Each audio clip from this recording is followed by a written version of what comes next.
اور تمہیں میں سے بعض وہ ہوتے ہیں جن کو بدترین عمر یعنی انتہائی بڑھاپے تک لوٹایا جاتا ہے، یہاں تک کہ وہ سب کچھ جاننے کے بعد بھی کچھ نہیں جانتے۔ سبحان اللہ۔ یہاں پہ ان آیات میں بیان کیا جا رہا ہے کہ جو لوگ مرنے کے بعد دوبارہ زندہ ہونے کو ناممکن سمجھتے تھے، ان سے کہا جا رہا ہے کہ تخلیق کو غور کرو کہ کیسے بنا انسان کے مختلف مرحلوں کو یہاں پہ بیان فرمایا گیا، کس طرح اللہ پاک نے تمہیں زندگی بخشی، اور وہ تمہیں مردہ لاش بننے کے بعد کیوں دوبارہ زندہ نہیں کر سکتا۔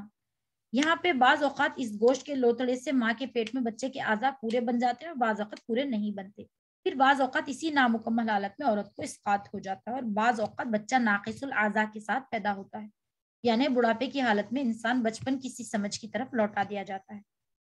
بہرحال آئیے آگے آیت نمبر 8 تک کا ترجمہ دیکھتے ہیں۔ اور دیکھتے ہو کہ زمین مرجھائی ہوئی پڑی ہے، کہ جب ہم اس پر پانی برساتے ہیں تو وہ حرکت میں آ جاتی ہے، اس میں بڑھوتری ہوتی ہے اور وہ ہر قسم کی خوشنما چیزیں اگاتی ہے۔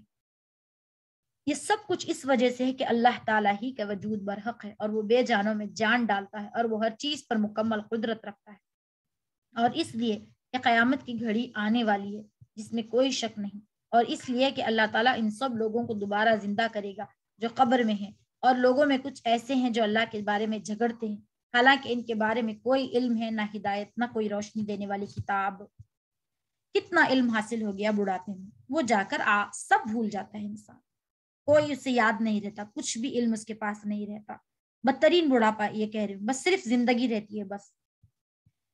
بہرحال ہر انسان کو اس عمر کے دور کو جانا ہی ہے، پہنچنا ہی ہے۔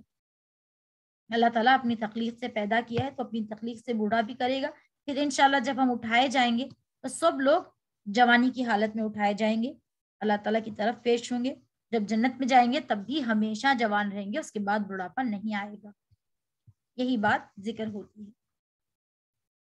آیت نمبر 12 تک کا ترجمہ ہے، وہ تکبر سے اپنا پہلو اکڑائے ہوئے تاکہ دوسروں کو بھی وہ اللہ کے راستے سے گمراہ کرے، ایسے ہی شخص کے لیے دنیا میں رسوائی ہے، اور قیامت کے دن ہم اسے جلتی ہوئی آگ کا مزہ چکھائیں گے، یہ سب کچھ تیرے اس کرتوت کا بدلہ ہے جو تو نے اپنے ہاتھ سے آگے بھیجا، اور یہ بات طے ہے کہ اللہ بندوں پر ظلم ڈھانے والا نہیں۔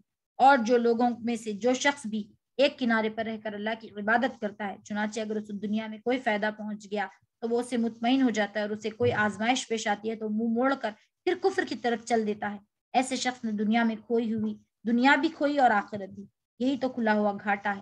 وہ اللہ کو چھوڑ کر ان کی عبادت کرتا ہے جو نہ اس سے نقصان پہنچا سکتے ہیں نہ فائدہ دے سکتے ہیں، یہی تو پرلے درجے کی گمراہی ہے۔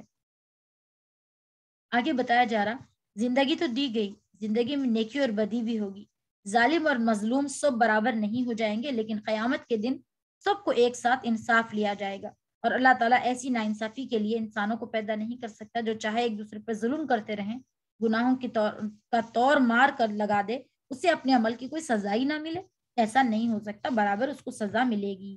آن حضرت صلی اللہ علیہ وسلم مدینہ منورہ تشریف لانے کے بعد کئی ایسے واقعات پیش آئے جو کچھ لوگوں اس لالچ میں اسلام لائے تھے کہ اسلام کی وجہ سے دنیا میں بھی کچھ فائدہ حاصل ہے، لیکن جب ان کی توقع پوری نہیں ہوئی بلکہ کوئی آزمائش آ گئی تو دوبارہ کفر کی طرف لوٹ گئے۔ اللہم احفظنا۔ آیت نمبر 14 تک کا ترجمہ ہے، یہ ایسے جھوٹے خدا کو پکارتے ہیں جس کا نقصان اس کے فائدے سے زیادہ قریب ہے، ایسا مددگار بھی کتنا برا ہے اور ایسا ساتھی بھی کتنا برا۔ جو لوگ ایمان لائے، انہوں نے نیک عمل کیے، یقیناً اللہ ان کو ایسے باغات میں داخل کرے گا جن کے نیچے نہریں بہتی ہوں گی، یقیناً ہر وہ کام کرتا ہے اللہ جس کا ارادہ کر لیتا ہے۔ اللہم انی اسألک الجنہ، اللہم انی اسألک الجنہ، اللہم انی اسألک الجنہ۔ بہرحال دنیا کے چند فائدوں کے دیکھ کر آخرت کو بالکل بھی پس پشت نہیں ڈالنا چاہیے، ہمیں جو ہے اس شخص کی مثال دیکھنا چاہیے جو جنگ میں اس نیت سے کھڑا ہو کہ دونوں لشکروں میں سے جس کا پلڑا بھاری ہو جائے گا میں اس کے ساتھ ہو جاؤں گا تاکہ مفاد حاصل کر سکے۔ تو یہ واقعات مدینے میں پیش آتے تھے جب آپ صلی اللہ علیہ وسلم نے ہجرت کی۔ اصل میں ان جھوٹے خداؤں کو تو خود کو فائدہ پہنچانے کی بھی طاقت نہیں، تو یہ دوسروں کو کیا فائدہ پہنچا سکتے۔ بہرحال آیت نمبر 16 تک کا ترجمہ ہے، جو شخص یہ سمجھتا ہے کہ اللہ دنیا اور آخرت میں اس پیغمبر کی مدد نہیں کرے گا تو وہ آسمان تک ایک رسی تان کر رابطہ کاٹ ڈالے، پھر دیکھے کہ اس کی یہ تدبیر اس کو جھنجھلاہٹ دور کر سکتی ہے۔ ہم نے اس قرآن کو کھلی نشانیوں کے ساتھ سورج میں اس صورت میں اتارا کہ کہ اللہ تعالیٰ جس کو چاہتا ہے ہدایت دیتا ہے۔ رسی تان کا رابطہ کاٹنے کا ایک عربی محاورہ کی مطلب ہے کہ پھانسی دے کر گلا گھونٹنے کے لیے ہوتے ہیں۔ اگر یہ یہاں اس معنی میں لیے جائیں جیسا کہ حضرت عبداللہ ابن عباس رضی اللہ تعالیٰ عنہ سے منقول ہے، تو اس صورت میں آسمان سے مراد اوپر کی سمت یعنی چھت ہوگی، اور آیت کا مطلب یہ ہوگا کہ ایسا شخص جس کا خیال یہ تھا کہ آن حضرت صلی اللہ علیہ وسلم کو کسی قسم کی کامیابی حاصل نہیں ہوگی، تو اس کا یہ خیال نہ تو پورا ہوا ہے نہ ہوگا، اور اگر اس پر غصہ یا جھنجھلاہٹ ہے تو وہ چھت کی طرف ایک رسی تان کر اپنے آپ کو پھانسی دے دے اور اپنا گلا گھونٹ لے۔ آسمان تک رسی تان کر رابطہ کاٹ لینے کی ایک دوسری تشریح حضرت جابر رضی اللہ تعالیٰ نے بھی یہاں کی ہے کہ آن حضرت صلی اللہ علیہ وسلم نے جو کامیابی حاصل ہو رہی ہیں اس کا سرو چشمہ وہی ہے جو آپ پر آسمان سے نازل ہوتی ہے۔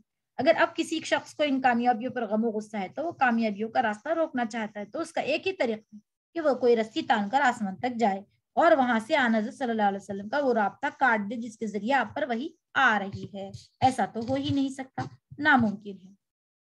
بہرحال بلا شبہ مومن ہوں یا یہودی، سابی ہوں یا نصرانی، مجوسی ہوں یا وہ جس نے شرک اختیار کیا، اور اللہ تعالی قیامت کے دن ان سب کا فیصلہ ان سب کے درمیان فیصلہ کر دے گا۔ یقیناً اللہ ہر چیز کا گواہ ہے۔ کیا تم نے نہیں دیکھا کہ اللہ تعالیٰ کے آگے وہ سب سجدہ کرتے ہیں جو آسمانوں میں ہیں اور وہ سب جو زمینوں میں ہیں، نیز سورج، چاند، ستارے اور پہاڑ اور درخت اور جانور اور بہت سے انسان بھی اور بہت سے ایسے بھی جن پر عذاب طے ہو چکا ہے، اور جسے اللہ ذلیل کر دے کوئی نہیں ہے کہ اسے عزت دے سکے۔ یقیناً اللہ وہی کرتا ہے جو چاہتا۔ بہرحال سجدہ، اللہ سبحانہ و تعالیٰ کہتے ہیں کہ ساری مخلوق کو اللہ تعالیٰ، پوری کائنات میں انسان ہی ایسی مخلوق ہے جس کے تمام افراد عبادت کا یہ سجدہ نہیں کرتے، بلکہ بہت سے کرتے ہیں بہت سے نہیں کرتے۔ آیت نمبر 23، یہ مومن اور کافر دو فریق ہیں جنہوں نے اپنے پروردگار کے بارے میں ایک دوسرے سے جھگڑا کیا ہے۔ اب اس کا اس طرح فیصلہ ہوگا کہ جن لوگوں نے کفر اپنایا اس کے لیے آگ کے کپڑے تراشے جائیں گے، ان کے سروں کے اوپر کھولتا ہوا پانی ڈالا جائے گا، جس نے ان کے پیٹ کے اندر چیزیں اور کھالیں گل جائیں گی، اور ان کے لیے لوہے کے ہتھوڑے ہوں گے۔ جب کبھی وہ تکلیف سے تنگ آ کر وہ اس سے نکلنا چاہیں گے تو اسے پھر اسی میں لوٹا دیا جائے گا۔ اللہ اکبر۔ جب کبھی تنگ آ کر چکھو آگ کا مزہ، اللہم اجرنا من النار، اللہم اجرنا من النار، اللہم اجرنا من النار۔ دوسری طرف جو لوگ ایمان لائے، جنہوں نے نیک کام کیے، اللہ تعالیٰ ان کو ایسی جنتوں میں داخل کرے گا جن کے نیچے نہریں بہتی ہوں گی، جہاں انہیں سونے کے کنگن اور موتیوں سے سجایا جائے گا، جہاں ان کا لباس ریشم کا ہوگا۔ سبحان اللہ۔ وجہ یہ ہے کہ یہ لوگوں کی رسائی پاکیزہ بات یعنی کلمہ توحید تک ہو گئی تھی، اور وہ اس خدا کے راستے میں پہنچ گئے تھے۔ آیت نمبر 26 کا ترجمہ، 26 تک کا ترجمہ، 24، 25، 26۔ بے شک وہ لوگ سزا کے لائق ہیں جنہوں نے کفر اپنا لیا ہے، اور جو لوگ دوسروں کو اللہ کے راستے سے اور اس مسجد حرام سے روکتے ہیں جسے ہم لوگوں نے بسایا، ایسا بسایا کہ اس میں وہاں کے باشندے اور باہر سے آنے والے سب برابر ہیں، اور جو کوئی شخص اس میں ظلم کر کے ٹیڑھ نکالے گا ہم اسے دردناک عذاب کا مزہ چکھائیں گے۔ اور یاد رکھو وہ وقت جب ہم نے ابراہیم کو اس گھرانے یعنی کعبہ کی جگہ بتا دی اور یہ ہدایت دی کہ میرے ساتھ کسی کو شریک نہ ٹھہرانا، میرے گھر کو ان لوگوں کے لیے پاک کرنا جو یہاں طواف کریں اور عبادت کے لیے کھڑا ہوں اور رکوع سجدہ بجا لائیں۔ مسجد حرام اور اس کے آس پاس کے وہ مقامات جس میں حج کا افعال ادا ہوتے ہیں، مثلا صفا، مروہ، درمیان کی سعی، منا، عرفات، مزدلفہ، کسی شخص کی ذاتی ملکیت نہیں بلکہ وہ دنیا بھر کے مسلمانوں کے لیے وقف عام ہے، اور ان کی عبادت کے لیے استعمال کرنے میں مقامی باشندے اور آنے والے سب برابر ہیں۔ ٹیڑھی راہ نکالنے سے مراد کفر و شرک، جرم کے احکام کی خلاف ورزی، حرم کے احکام کی خلاف ورزی، بلکہ ہر قسم کا گناہ۔ حرم میں جس طرح نیکی اور ثواب بڑھ جاتا ہے، اس طرح بعض صحابہ کرام سے منقول ہے کہ یہاں گناہوں کا وبال بھی دوسری جگہوں کے مقابلے میں زیادہ ہے۔ اللہ عالم۔ اللہ تبارک و تعالی ہمیں حرم کو لے جائے، وہاں دکھائے اور ہمیں حج نصیب کرے طاقت کے زمانے میں۔ حضرت ابراہیم علیہ السلام سے پہلے تعمیر ہو کر منہدم، اچھا بیت اللہ جو ہے، جو اللہ کا گھر ہے، کعبہ جو اب سعودی میں ہے، مکہ مکرمہ میں، حضرت ابراہیم علیہ السلام سے پہلے تعمیر ہو کر منہدم ہو گیا تھا۔ اللہ تعالیٰ نے انہیں وہ جگہ بتائی جہاں بیت اللہ کو دوبارہ تعمیر کرنا منظور تھا۔ آیت نمبر 29 تک کا ترجمہ دیکھ لیتے ہیں۔ اور لوگوں میں حج کا اعلان کر دو جو تمہارے پاس پیدل آئیں، دور دراز کے راستوں سے سفر کر کے آئیں، اونٹنیوں پر سوار ہو کر آئے جو لمبے سفر سے دبلی ہو گئی ہوں، تاکہ وہ ان کو فوائد کو آنکھوں سے دیکھے جو ان کے لیے رکھے گئے ہیں۔ متعین دنوں میں ان چوپایوں پر اللہ تعالیٰ کا نام لے جو انہیں عطا کیے گئے۔ چنانچہ مسلمانوں ان جانوروں میں سے خود بھی کھاؤ اور دست تنگ محتاج کو بھی کھلاؤ۔ پھر حج کرنے والے لوگوں کو چاہیے کہ وہ اپنا میل کچیل دور کریں اور اپنی منتیں پوری کریں، اس طرح بیت عتیق کا طواف کریں۔ اب یہاں حج کے کاموں میں ایک اہم کام جانوروں کو قربانی ہے۔ یہاں پہ اللہ تعالیٰ کے نام پر انہیں ذبح کرنے کا ذکر ہے۔ حج کے دوران انسان احرام میں ہوتا ہے تو اس کے لیے بال اور ناخن تراشنا جائز نہیں ہوتا ہے۔ یہ پابندیاں اس وقت ختم ہوتی ہیں جب وہ حج کی قربانی سے فارغ ہو جائے۔ چنانچہ یہاں میل کچیل دور کرنے کا مطلب حج کے والے قربانی کے بعد جسم کے بال اور ناخن کاٹ سکتے ہیں، اور منتیں پوری کرنے کا مطلب جب قربانی کے علاوہ بہت سے حضرات یہ منت مان لیا کرتے تھے کہ حج کے موقع پر ہم اطراف اپنی طرف سے بھی قربانی کریں گے۔ اس کے بعد بیت اللہ شریف کے جس اطراف کا ذکر ہے اس سے مراد طواف زیارت ہے۔ یہ طواف عام طور پر قربانی اور سر مڑانے کے بعد کیا جاتا ہے اور حج کے اہم رکن ہے۔ بیت اللہ کو یہاں بیت عتیق کہا جا رہا ہے۔ اس کو ایک معنی تو خدیم کے ہے، یعنی اس معنی میں خدیم ترین گھر ہے کہ دنیا میں سب سے پہلا گھر ہے جو عبادت کے لیے تعمیر کیا گیا تھا، اور اس کے ایک معنی آزاد کے بھی ہیں۔ اور ایک حدیث شریف میں آن حضرت صلی اللہ علیہ وسلم نے اسے آزاد کہنے کی وجہ یہ بتائی کہ اللہ تعالیٰ نے اسے ظالموں کے قبضے سے آزاد رکھا ہے۔ آیت نمبر 31 تک کا ترجمہ ہے، یہ ساری باتیں یاد رکھو، اور جو شخص ان چیزوں کی تعظیم کرے گا جن کو اللہ نے حرمت دی ہے تو اس کے حق میں یہ عمل اس کے پروردگار کے نزدیک بہت بہتر ہے۔ سارے مویشی تمہارے لیے حلال کر دیے گئے سوائے ان جانوروں کے جن کی تفصیل تمہیں پڑھ کر سنا دی گئی، لہٰذا بتوں کی گندگی اور جھوٹی باتوں سے اس طرح بچ کر رہو کہ تم یکسوئی کے ساتھ اللہ کے رخ کر کیے رہو، اس کے ساتھ کسی کا شریک نہ مانتے ہو، اور جو اللہ تعالیٰ کے ساتھ کسی کو شریک ٹھہرائے تو گویا وہ آسمان سے گر پڑا تو پرندے اسے اچک لے جائیں یا ہوا اسے کہیں دور دراز کی جگہ پر لا پھینکے۔ سب سے پہلا گھر، اچھا ابھی بتا دیا گیا، یہ یہاں پہ بتایا جا رہا شرک نہیں کرنا چاہیے۔ ایمان کی مثال آسمان کی سی ہے، جو شخص شرک کا ارتکاب کرتا ہے وہ آسمان جیسی بلند مقام سے زمین پر گرتا ہے، وہ ایمان جیسی بلند مقام سے گر پڑتا ہے۔ اب یہاں آیت نمبر 34 تک کا ترجمہ ہے، یہ ساری باتیں یاد رکھو، جو شخص اللہ کے شعائر یعنی نشانیاں تعظیم کرے تو یہ بات دلوں کے تقوی سے حاصل ہوتی ہے۔ تمہیں ایک معین وقت تک ان جانوروں سے فوائد حاصل کرنے کا حق ہے، پھر ان کے حلال ہونے کی منزل اسی قدیم گھر یعنی خانہ کعبہ کے آس پاس ہے، اور ہم نے ہر امت کے لیے قربانی اسی غرض کے لیے مقرر کی ہے کہ وہ ان مویشیوں پر اللہ کا نام لے جو اللہ نے انہیں عطا فرمائے ہیں، لہٰذا تمہارا بس خدا ایک ہی ہے، چنانچہ تم اسی کے فرما برداری کرو اور خوشخبری سنا دو ان لوگوں کو جن کے دل اللہ کے آگے جھکے ہوئے ہیں۔ شیطان مزید گمراہی میں بھٹکا دیتا ہے، یعنی شرک میں مبتلا کر کے، تو لہٰذا شرک جیسی چیزوں سے ہمیں محفوظ رہنا ہے۔ جانوریوں کی قربانی اور حج کے اسلوب یہاں پہ بیان فرمائے گئے ہیں، جن کا حال یہ ہے کہ جب ان کے سامنے، آیت نمبر 37 تک کا ترجمہ، جن کا حال یہ ہے کہ جب ان کے سامنے اللہ کا ذکر کیا جاتا ہے تو ان کے دلوں پر رعب طاری ہو جاتا ہے، اور اپنے اوپر پڑنے والی ہر مصیبت پر صبر کرنے کے لیے نماز قائم کرنے والے ہیں، جو رزق ہم نے انہیں دیا اس میں سے اللہ کے راستے میں خرچ کرنے والے ہیں، اور قربانی کے اونٹ اور گائے ہم نے تمہارے لیے اللہ کے شعائر میں شامل کیا ہے، تمہارے لیے ان میں بھلائی ہے، چنانچہ وہ ایک قطار میں کھڑے ہوں گے، ان پر اللہ کا نام لو، پھر جب ذبح ہو کر ان کے پہلو میں زمین پر گر جائیں تو ان کے گوشت میں سے خود بھی کھاؤ اور ان محتاجوں پہ کھلاؤ جو صبر سے بیٹھے ہوں، اور ان کو بھی جو اپنی حاجت ظاہر کرے، اور ان جانوروں کو ہم نے اسی طرح تمہارے تابع بنا دیا ہے تاکہ تم شکر گزار بنو۔ اللہ کو نہ ان کا گوشت پہنچتا ہے نہ ان کا خون، لیکن تمہارے اس کے پاس تمہارا تقویٰ پہنچتا ہے، اس نے یہ جانور اسی طرح تمہارے تابع بنا دیے تاکہ تم اس بات پر تکبر کرو کہ اس نے تمہیں ہدایت عطا فرمائی،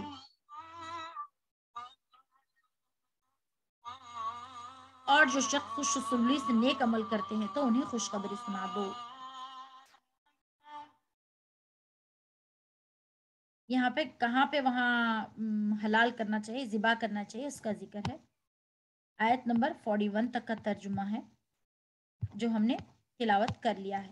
بے شک اللہ ان لوگوں کا دفاع کرے گا جو ایمان لے آئے، یقین جانو کہ اللہ کسی دغاباز ناشکرے کو پسند نہیں کرتا۔ جن لوگوں سے جنگ کی جا رہی ہے انہیں اجازت دی جاتی ہے کہ اپنے دفاع میں لڑے، کیونکہ ان پر ظلم کیا گیا ہے، اور یقین رکھو اللہ تعالیٰ ان کو فتح دلانے پر پوری طرح قادر ہے۔ یہ وہ لوگ ہیں جنہوں نے صرف اتنی بات پر اپنے گھروں سے ناحق نکالا گیا کہ انہوں نے یہ کہا تھا کہ ہمارا پروردگار اللہ ہے، اور اگر اللہ لوگوں کے ایک گروہ کو اللہ کے شرک سے ایک دوسرے کے ذریعے دفع نہ کرتا تو خانقاہیں اور کلیسائیں، عبادت گاہیں اور مسجدیں جن میں اللہ تعالیٰ کا کثرت سے ذکر کیا جا رہا ہے سب مسمار کر دی جاتی، اور اللہ ضرور ان لوگوں کی مدد کرے گا جو ان کے دین کی مدد کریں گے۔ بلا شبہ اللہ تعالیٰ بڑی قوت والا، بڑے اقتدار والا ہے۔ یہ ایسے لوگ ہیں کہ اگر ہم انہیں زمین میں اقتدار بخشیں گے تو وہ نماز قائم کریں گے اور زکوٰۃ ادا کریں گے، اور لوگوں کو نیکی کی تاکید کریں گے اور برائی سے روکیں گے، اور تمام کاموں کا انجام اللہ ہی کے قبضے میں ہے، لیکن اپنی حاجت کے سامنے ظاہر نہیں کرتا۔ لیکن کوئی اچھا، یہ ان لوگوں کا مطلب ہے کہ جس شخص کو وہ مطلب جو اپنی حاجت سے اپنے کسی قول و فعل سے ظاہر کر دے۔ مکہ مکرمہ میں کافروں پر جو ظلم مکہ مکرمہ میں کافروں کی طرف سے مسلمانوں پہ جو ظلم توڑے جا رہے تھے، شروع میں قرآن کریم نے انہیں بار بار صبر سے کام لینے کا حکم دیا تھا۔ اب اس آیت میں یہ تسلی دی جا رہی کہ مسلمانوں کے لیے یہ صبر آزما مرحلہ ختم ہونے والا ہے، وہ وقت آ گیا ہے جب ظالموں کے ظلم کا جواب دیا جائے گا۔ چنانچہ اگلی آیت میں مسلمانوں کو جہاد کی اجازت دی گئی، اس سے پہلے یہ خوشخبری دی گئی تھی کہ اللہ تعالیٰ خود مسلمانوں کا دفاع کرے گا، اس لیے وہ اب بے خوفی ہو کر لڑیں۔ اور وجہ یہ ہے کہ جن لوگوں سے لڑائی ہونی ہے وہ دغاباز اور ناشکرے لوگ ہیں جنہیں اللہ تعالیٰ پسند نہیں کرتا۔ مکہ مکرمہ میں 13 سال تک صبر و ضبط کی تلقین کے بعد یہ پہلی آیت ہے جس میں مسلمانوں کو کافروں کے خلاف تلوار اٹھانے کی اجازت دی گئی۔ اس سے پہلے مسلمانوں کو کفار کے ظلم و ستم کا جواب دینے کی اجازت نہیں تھی، بلکہ ہر زیادتی پر صبر کرنے کا حکم دیا گیا۔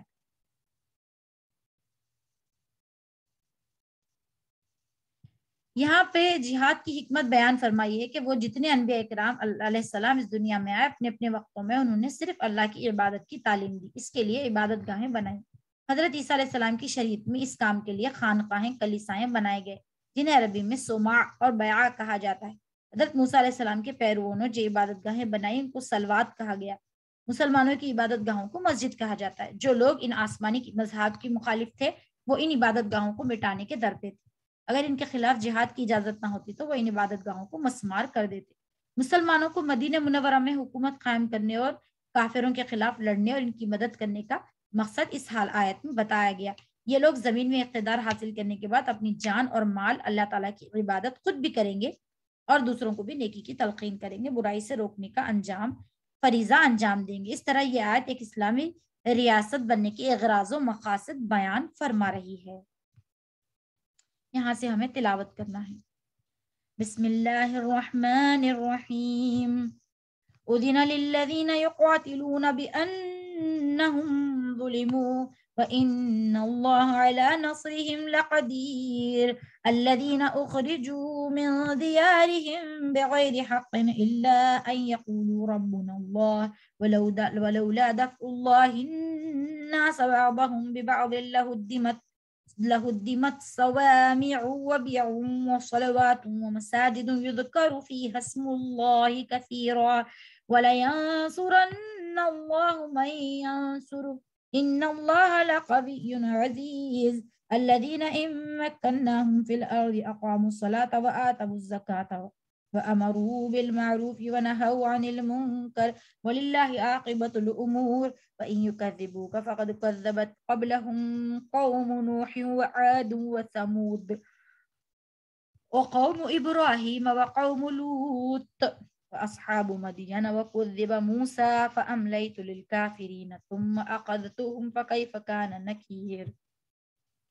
فكأي من قرية أهلكناها وهي ظالمة فهي خاوية على عروشها وبئر معطلة وقصر مشيد أفلم يسيروا في الأرض فتكون لهم قلوب يعقلون بها أو آذان يسمعون بها فإنها لا تعمى الأبصار ولكن تعمى القلوب التي في الصدور ويستعجلونك بالعذاب ولن يخلف الله وعده وإن يوما عند ربك كألف سنة مما تعدون وكأي من قرية أمليت لها وهي ظالمة ثم أخذتها وإلي المصير.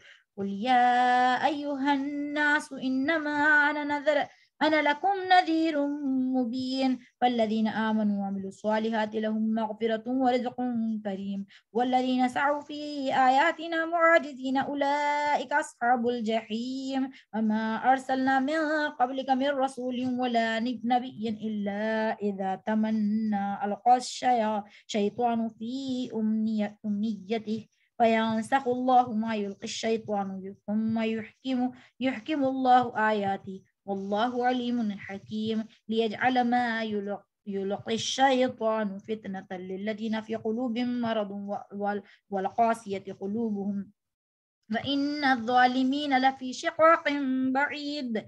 وليعلم الذين أوتوا العلم أنه الحق من ربك فيؤمنوا به فتخبت له قلوبهم وإن الله لهادي الذين آمنوا إلى صراط مستقيم. ولا يزال الذين كفروا في مرية منه حتى تأتيهم الساعة بغتة أو يأتيهم عذاب يوم عقيم. الملك يوم إذ لله يحكم بينهم فالذين آمنوا وعملوا الصالحات في جنات النعيم والذين كفروا وكذبوا بآياتنا فأولئك لهم عذاب مهين. والذين هاجروا في سبيله ثم قتلوا أو ماتوا ليرزقنهم الله رزقا حسنا وإن الله لهو خير الرازقين. ليدخلنهم مدخلا يرضونه وإن الله لعليم حليم. ذلك ومن عاقب بمثل ما عوقب به ثم بغي عليه لينصرنه الله إن الله لعفو غفور. ذلك بأن الله يولج الليل في النهار ويولج النهار في الليل وأن الله سميع بصير. ذلك بأن الله هو الحق وأن ما يدعون من دونه هو الباطل وأن الله هو العلي الكبير. ألم تر أن الله أنزل من السماء ماء فتصبح الأرض مخضرة إن الله لطيف خبير له ما في السماوات وما في الأرض وإن الله لهو الغني الحميد. ألم تر أن الله سخر لكم ما في الأرض والفلك تجري في البحر بأمره ويمسك السماء أن تقع على الأرض إلا بإذنه إن الله بالناس لرؤوف رحيم. وهو الذي أحياكم ثم يميتكم ثم يحييكم إن الإنسان لكفور. لكل أمة جعلنا منسكا هو ناسكوه فلا ينازعنك في الأمر وادع إلى ربك إنك لعلى هدى مستقيم. وإن جادلوك فقل الله أعلم بما تعملون الله يحكم بينهم يوم القيامة فيما كنتم فيه تختلفون. ألم تعلم أن الله يعلم ما في السماء والأرض إن ذلك في كتاب إن ذلك على الله يسير. ويعبدون من دون الله ما لم ينزل به سلطانا وما ليس لهم به علم وما للظالمين من نصير. وإذا تتلى عليهم آياتنا بينات تعرف في وجوه الذين كفروا المنكر يكادون يسطون بالذين يتلون عليهم آياتنا قل أفأنبئكم بالشر من ذلك النار وعدها الله الذين كفروا وبئس المصير. يا أيها الناس ضرب مثل فاستمعوا له إن الذين تدعون من دون الله لم يخلقوا ذبابا ولو اجتمعوا له وإن يسلبهم الذباب شيئا لا يستنقذوه منه ضعف الطالب والمطلوب ما قدر الله حق قدره إن الله قوي عزيز. الله يستفي من الملائكة رسلا ومن الناس إن الله سميع بصير يعلم ما بين أيديهم وما خلفهم وإلى الله ترجع الأمور. يا أيها الذين آمنوا اركعوا واسجدوا واعبدوا ربكم وافعلوا الخير لعلكم تفلحون. اللہ اکبر. جنہوں نے آیت پڑھی ہے میرے ساتھ وہ سجدہ کر لیں.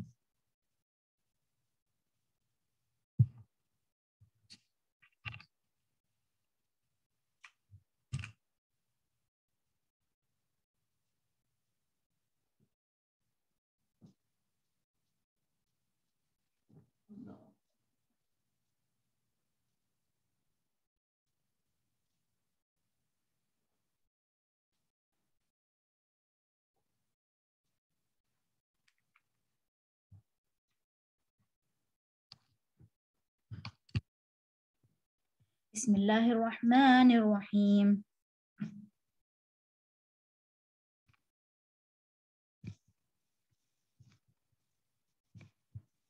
وجاہدوا فی اللہ حق جہادہ هو اجتباکم وما جعل علیکم فی الدین من حرج ملت ابیکم ابراہیم هو سماکم المسلمین من قبل وفی هذا لیکون الرسول شہیدا علیکم وتکونوا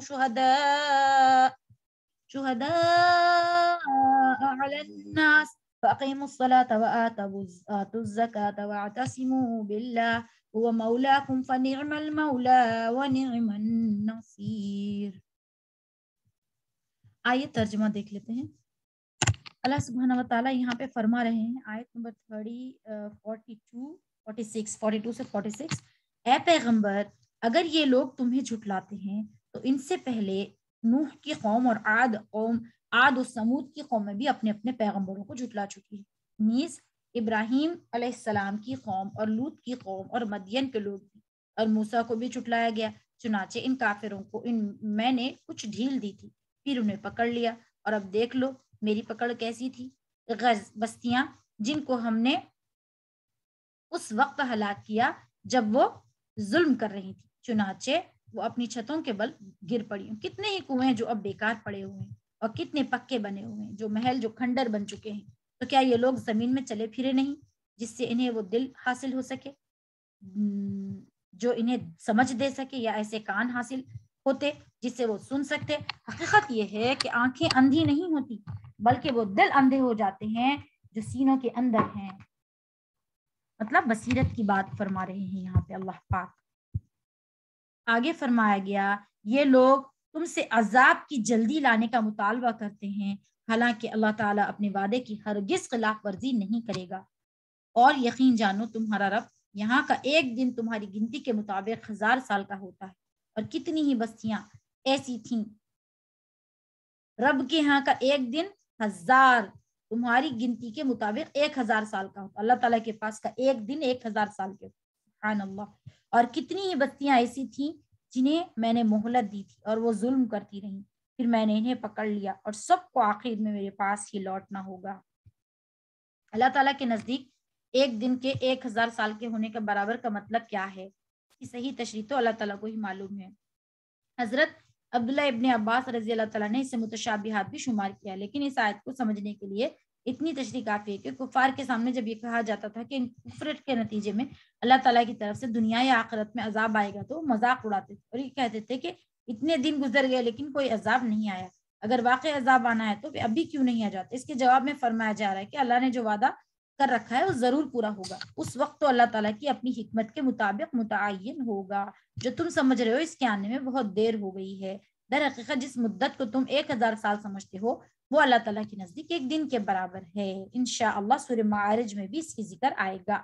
آیت نمبر 49 سے اے پیغمبر کہہ دو اے لوگو میں تو تمہیں وضاحت کے ساتھ خبردار کرنے والا ہوں کہ جو لوگ ایمان لے آئے اور نیک عمل کرنے لگے ان کے لیے مغفرت ہے اور باعزت رزق ہے. اور جن لوگوں نے ہماری نشانیوں کو نیچا دکھانے کے لیے دوڑ دھوپ کی ہے وہ تو دوزخ کے باسی ہوں گے. اور اے پیغمبر تم سے پہلے ہم جب بھی کوئی رسول یا نبی بھیجے تو اس کے ساتھ یہ واقعہ ضرور ہوا کہ جب اس نے اللہ کا کلام پڑھا تو شیطان نے ان کے پڑھنے کے ساتھ ہی کفار کے دلوں میں کوئی رکاوٹ ڈال دی. پھر جو رکاوٹ شیطان ڈالتا ہے اللہ تعالیٰ اسے دور کر دیتا ہے پھر آیتوں کو زیادہ مضبوط کر دیتا ہے. اللہ تعالیٰ بڑے علم اور بڑی حکمت کا مالک ہے. آن حضرت صلی اللہ علیہ وسلم کو تسلی دی جا رہی ہے کہ آپ کے مخالفین کی طرف سے جن شکوک و شبہات کا اظہار ہو رہا ہے کوئی نئی بات نہیں. پچھلے انبیاء کے ساتھ بھی یہ چیز ہوتی رہی ہے.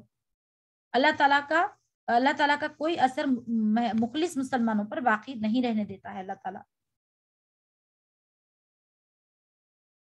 سبحان اللہ. آیت نمبر 55 تک کا ترجمہ یہ شیطان نے رکاوٹ اس لیے ڈالی تاکہ جو رکاوٹ شیطان نے ڈالی تھی اللہ تعالیٰ ان لوگوں کے لیے فتنہ بنا دے جن کے دلوں میں روگ ہے اور جن کے دل سخت ہیں. یقین جانو یہ لوگ ظالم لوگ مخالفت میں بہت دور تک چلے گئے ہیں اور اس کی رکاوٹ کو اللہ تعالیٰ نے اس طرح دور کیا تاکہ ان لوگوں کو علم عطا ہو جائے اور وہ جان لیں کہ یہی کلام برحق ہے جو تمہارے پروردگار کی طرف سے آیا ہے. پھر وہ اس پر ایمان لائیں گے ان کے دل اس کے آگے جھک جائیں گے. اور یقین رکھو اللہ ایمان لانے والوں کو سیدھے راستے کی طرف ہدایت دینے والا ہے. اور جن لوگوں نے اپنا کفر اپنا لیا ہے وہ اس کلام کی طرف سے برابر شک میں پڑے ہوئے ہیں، یہاں تک کہ ان پر اچانک قیامت آ جائے گی یا ایسے دن کا عذاب ان تک آ پہنچے گا جو ان کے لیے کسی بھلائی کے جنم دینے کی صلاحیت سے خالی ہوگا.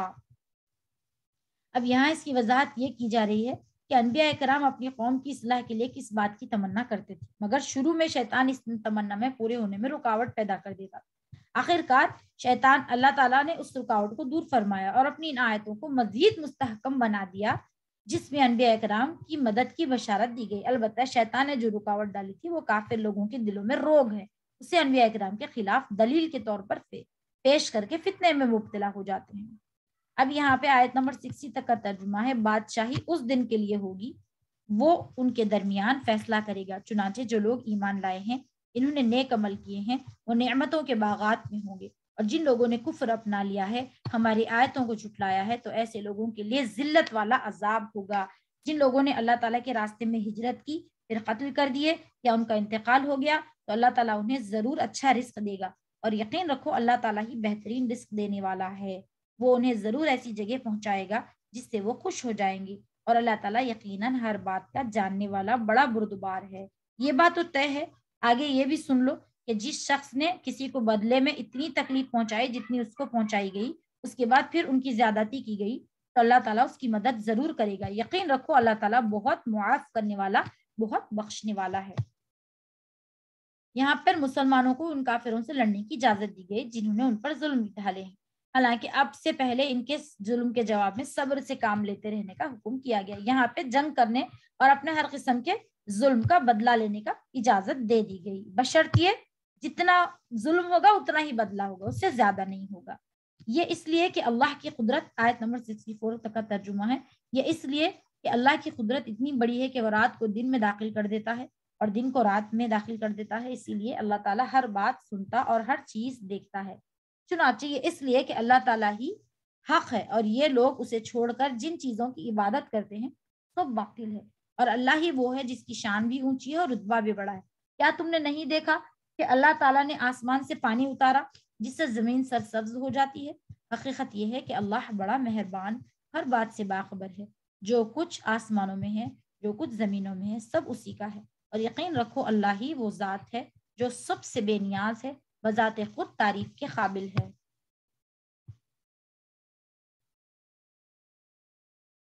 یہاں پہ اللہ سبحانہ و تعالیٰ فرمائے ہیں کہ یعنی ایک موسم میں جو دن کا وقت تھا، دوسرے موسم میں اللہ تعالیٰ نے اسے رات بنا دیا. بہرحال اللہ تعالیٰ کی معجزات کے بے شمار معجزات بتائے جا رہے ہیں. چاند سورج کی گردش، دن کا رات کا آنا، اللہ تعالیٰ اس میں ذرا برابر بھی فرق نہیں ہوتا. اور فتح بھی اللہ تعالیٰ کی ہی حکمت سے حاصل ہوتی ہے. آیت نمبر 25 سے 28 تک کا ترجمہ. کیا تم نے نہیں دیکھا اللہ نے زمین کی ساری چیزیں تمہارے کام میں لگا رکھی ہیں، وہ کشتیاں بھی جس کے حکم سے سمندر میں چلتی ہیں. اس نے آسمان کو اس طرح تھام رکھا ہے کہ وہ اس کی اجازت کے بغیر زمین پر نہیں گر سکتا. حقیقت یہ ہے کہ اللہ نے لوگوں کے ساتھ شفقت کا برتاؤ کرنے والا بڑا مہربان ہے. اور وہی ہے جس نے تمہیں زندگی دی، پھر وہ تمہیں موت دے گا، پھر تمہیں زندہ کرے گا. واقع انسان بڑا ناشکرا ہے. ہم نے ہر امت کے لوگوں کے لیے عبادت کا ایک طریقہ مقرر کیا ہے جس کے مطابق وہ عبادت کرتے ہیں. لہٰذا اے پیغمبر، لوگوں کو تم سے اس معاملے میں جھگڑا نہیں کرنا چاہیے اور تم اپنے پروردگار کی طرف سے دعوت دیتے رہے ہو. تم یقیناً سیدھے راستے پر ہو، اور اگر وہ تم سے جھگڑا کریں تو کہہ دو جو کچھ تم کر رہے ہو اللہ تعالیٰ اسے خوب جانتا ہے. آن حضرت صلی اللہ علیہ وسلم نے جو احکام دیے ہیں ان میں سے کچھ احکام مختلف ہیں جو پچھلے انبیاء کرام کو امتوں کو دیے گئے تھے. اس آیت میں اس اعتراض کا جواب دیا گیا، یعنی مختلف انبیاء کرام کی شریعتوں میں اللہ تعالیٰ نے عبادت کے مختلف طریقے مقرر فرمائے تھے. ہر دور کے مناسب شریعت کے مختلف احکام تھے. لہٰذا آن حضرت صلی اللہ علیہ وسلم کی شریعت کے احکام پچھلی شریعتوں سے الگ ہیں. تو اس میں نہ کسی کو کوئی اعتراض کی بات ہے، نہ بحث و مباحث کا موقع. آگے فرمایا جا رہا ہے آیت نمبر 72 تک کا. اللہ تعالیٰ قیامت کے دن تمہارے درمیان ان باتوں کا فیصلہ کرے گا جن میں تم اختلاف کیا کرتے تھے. کیا تم نہیں جانتے اللہ آسمان اور زمین کی تمام چیزیں اللہ کے علم میں ہیں. یہ سب باتیں کتاب محفوظ میں ہیں. بے شک یہ سارے کام اللہ تعالیٰ کے لیے بہت آسان ہیں، اور یہ لوگ اللہ کو چھوڑ کر ان چیزوں کی عبادت کرتے ہیں جن کے معبود ہونے کی اللہ نے کوئی دلیل نازل نہیں کی ہے، اور خود ان لوگوں کو بھی اس کے بارے میں کوئی علم نہیں، اور ان ظالموں کا آخرت میں کوئی مددگار نہیں ہوگا۔ اور جب ہم ان کو ہماری آیتیں پوری وضاحتوں کے ساتھ پڑھ کر سنائی جاتی ہیں تو تم ان کافروں کے چہروں پر ناگواری کے تاثرات صاف پہچان لیتے ہو۔ ایسا لگتا ہے یہ ان لوگوں پر حملہ کر دیں گے جو انہیں ہماری آیتیں پڑھ پڑھ کر سنا رہے ہیں۔ کہہ دو لوگوں، کیا میں تمہیں ایسی چیز بتاؤں جو اس سے زیادہ ناگوار گزرے؟ آگ، اللہ نے کافروں سے اس کا وعدہ کر رکھا ہے اور وہ برا ٹھکانہ ہے۔ یہاں پر یہی باتیں بیان کی جا رہی ہیں کہ کس طرح علم حاصل ہو سکے۔ یہ بت واقع خدائی کا درجہ حاصل رکھتے ہیں یا نہیں؟ مطلب یہ کہ ابھی تو تم ان آیتوں کو ناگوار سمجھ رہے ہو، آخرت میں جب آگ سامنے ہوگی تو پتہ چل جائے گا کہ اصل چیز کیا ہے۔ لوگو، اللہ سبحانہ و تعالیٰ 77 تک کا ترجمہ ہے، ایک مثال بیان کی جا رہی ہے، اب اسے کان لگا کر سنو۔ تم اللہ کو چھوڑ کر جن جن کو دعا کے لیے پکارتے ہو وہ ایک مکھی بھی پیدا نہیں کر سکتے، چاہے اس کام کے لیے سب کو اکٹھا ہو جائے، اور اگر مکھی ان سے کوئی چیز چھین کر لے جائے تو وہ اسے چھڑا بھی نہیں سکتے۔ ایسا دعا مانگنے والا بھی بودا، اور جس سے دعا مانگی جا رہی ہے وہ بھی۔ ان لوگوں نے اللہ کی ٹھیک ٹھیک قدر ہی نہیں جانی۔ حقیقت یہ ہے کہ اللہ قوت کا بھی مالک ہے اور اقتدار کا بھی۔ اللہ فرشتوں میں سے اپنا پیغام پہنچانے والے منتخب کرتا ہے اور انسانوں میں سے بھی۔ یقیناً اللہ ہر بات کو سنتا اور جانتا ہے اور ہر چیز دیکھتا ہے، وہ ان کے آگے اور پیچھے ساری باتوں کو جانتا ہے، اور اللہ ہی پر تمام معاملات کا دار و مدار ہے۔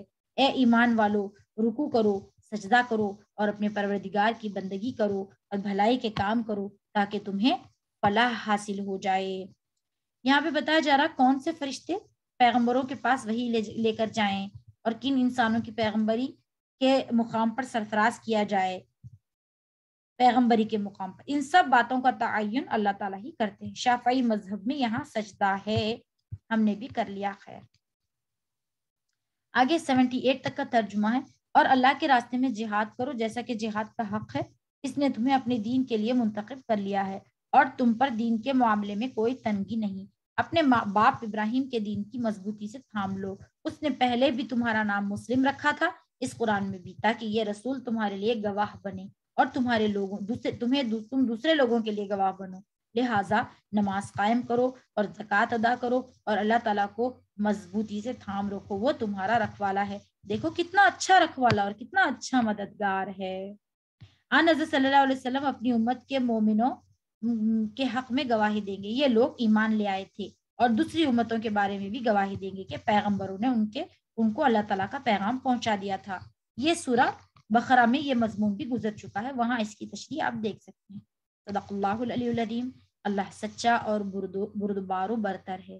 اللہم صلی علی سیدنا محمد وعلی آل محمد وبارک وسلم۔ ربنا آتنا فی الدنیا حسنۃ وفی الآخرۃ حسنۃ وقنا عذاب النار۔ رب اجعلنی مقیم الصلاۃ ومن ذریتی ربنا وتقبل دعاء۔ ربنا اغفر لی ولوالدی وللمؤمنین یوم یقوم الحساب۔ رب ارحمہما کما ربیانی صغیرا، رب ارحمہما کما ربیانی صغیرا، رب ارحمہما کما ربیانی صغیرا۔ یا اللہ، جو کچھ ہم نے یہاں پڑھا اس میں ہمارے ساتھ جو غلطی ہو گئی ہے، جو گستاخی ہو گئی ہے، اللہ اسے ہمیں معاف فرما دیجیے۔ یا اللہ اس تمام کو ہمارے ذہنوں پہ ہی نہیں، ہمارے دلوں اور ہماری زندگیوں میں بھی رائج فرما دیجیے۔ آمین۔ یا اللہ، ہمیں، ہمارے ماں باپ، ہمارے بچوں پہ رحم فرمائیے، تمام امت مسلمہ پر رحم فرمائیے۔ یا اللہ، دنیا میں پوری روئے زمین پر ہر مسلمان کی مدد فرمائیے۔ یا اللہ، آدھا رمضان گزر چکا ہے، نہ جانے ہم اس کی برکتیں سمیٹ بھی سکیں کہ نہیں۔ یا اللہ، ہمیں عبادتوں کی ہمت اور طاقت و قوت اور ہدایت عطا فرمائیے۔ آمین۔ یا اللہ، ہماری عبادتوں کو قبول فرمائیے، ہمیں، ہمارے ماں باپ، تمام امت محمدیہ کی مغفرت فرما دیجیے۔ آمین یا رب العالمین۔ اللہم صلی علی سیدنا محمد وعلی آل محمد وبارک وسلم۔ جزاکم اللہ خیرن کثیرن، آپ تمام یہاں آئے اور سنیں، اللہ تعالیٰ آپ کے آنے اور ہمارے پڑھنے کو قبول فرما لیں۔ آمین۔